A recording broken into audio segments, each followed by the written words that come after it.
જય શિવાલા યુવા મિત્રો, તમે સૌ જાણો છો આપણા ભૂતપૂર્વ વડા ધર્મગુરુ પોપ ફ્રાન્સિસે આ વર્ષને આશાના યાત્રીઓનું વર્ષ જાહેર કર્યું છે અને આપણે બધા એ આશાના યાત્રીઓના વર્ષમાં આપણે ચાલી રહ્યા છે. અને આ વર્ષે રોમ ખાતે વેટિકનમાં ઘણી બધી ઇવેન્ટો યોજાઈ હતી અને એનો એક ભાગરૂપે અમદાવાદ ધર્મ પ્રાંતનું નેતૃત્વ કરીને 11 લોકો અમે ત્યાં ગયા હતા અને એનો એક નાનો અનુભવ તમારી સમક્ષ રજૂ કરું છું. જર્ની ચાલુ થાય છે અહીંયાથી લઈને ત્યાં જવા સુધીની વિઝાથી. ઘણી બધી મુશ્કેલીઓ આવી હતી અમારા વિઝાના કાર્યમાં અને ઓલમોસ્ટ અમે વસઈ ડાયાસીસ, સિંધુદુર્ગ ડાયાસીસ અને અમદાવાદ ડાયાસીસ એમ ત્રણ ડાયાસીસના ભેગા થઈને અમે કુલ 28 લોકો ત્યાં જઈ રહ્યા હતા. પણ અનફોર્ચ્યુનેટલી 3 લોકોનું રિજેક્શનના કારણે તેઓ આવી ના શક્યા અને બાકીના ઓલમોસ્ટ લોકોનું આવી ગયું હતું. અને હું અને એક આપણા જ ધર્મ પ્રાંતની છોકરી, અમે 2 જ લોકો છેલ્લે સુધી બાકી રહ્યા હતા. આ આશાનું વર્ષ આપણને શું શીખવાડે છે ને ત્યારે ખબર પડી અમને. આશાનું વર્ષ આપણને ધીરજ રાખતા પણ શીખવાડે છે અને પ્રભુની નજીક જવાનું શીખવાડે છે. આ ઘડીએ એક સુંદર પ્રભુની કલમ યાદ આવે છે. જેઓ પ્રભુ પર આધાર રાખે છે અને જે જીવ એને ઝંખે છે તેનું તે કલ્યાણ કરે છે. એટલે આપણે એને વળગી રહેવાનું છે. ઘણી બધી પ્રાર્થનાઓ કરી અને છેલ્લે પ્રભુએ આપણી સર્વની પ્રાર્થનાઓ સાંભળી અને અમારા વિઝા આવી ગયા. જે દિવસે જવાનું હતું ને એના 2 દિવસ પહેલાં અમારા વિઝા આવ્યા છે અને અમે એ માટે પ્રભુનો ખૂબ ખૂબ આભાર માનીએ છીએ કે પ્રભુ આપણી સાથે છે. આ આશાના યાત્રીઓના વર્ષમાં આપણને એક આશા રાખવાનું, એક પ્રકાશ પ્રભુ ઉપર આશા રાખવાનું આપણને શીખવાડે છે.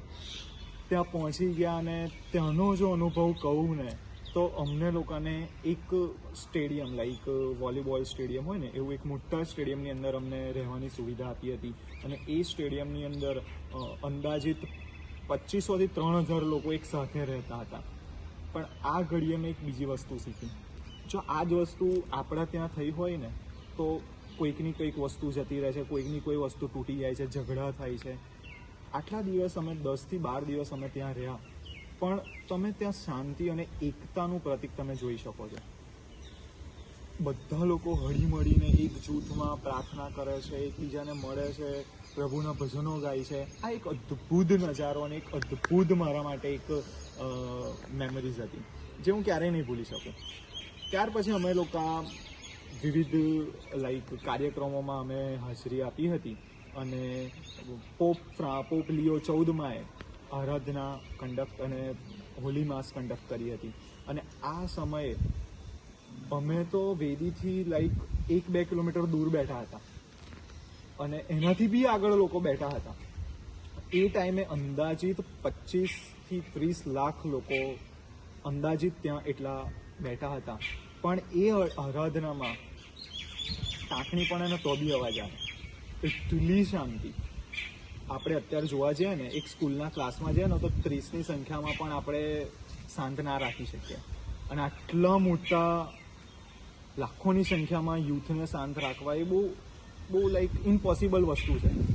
પણ ત્યાં આપણી ક્રિશ્ચિયાનિટી સામે આવે છે. એટલું પ્રિન્ટ ડ્રોપ સાયલેન્ટ ને એટલું પવિત્ર વાતાવરણ ને એ જોઈને મારા આંખમાંથી આંસુ નીકળતા હતા અને હું પ્રીત સંસ્કારની સામે જોઈ રહ્યો હતો અને હું વિચારતો હતો, આ પ્રભુ આ કેટલી મોટી અદ્ભુત રચના છે તારી. અને આ સાથે ઘણા બધા ત્યાંના ચર્ચ અને આપણું મેઇન ચર્ચ વેટિકનનું main church basilica of Saint Peter's એ પણ અમે જોયું હતું અને ઘણી બધી પ્રાર્થનાઓ, ઘણી બધી મેમરીઝ સાથે અમે પાછા આવ્યા છે. Thank you.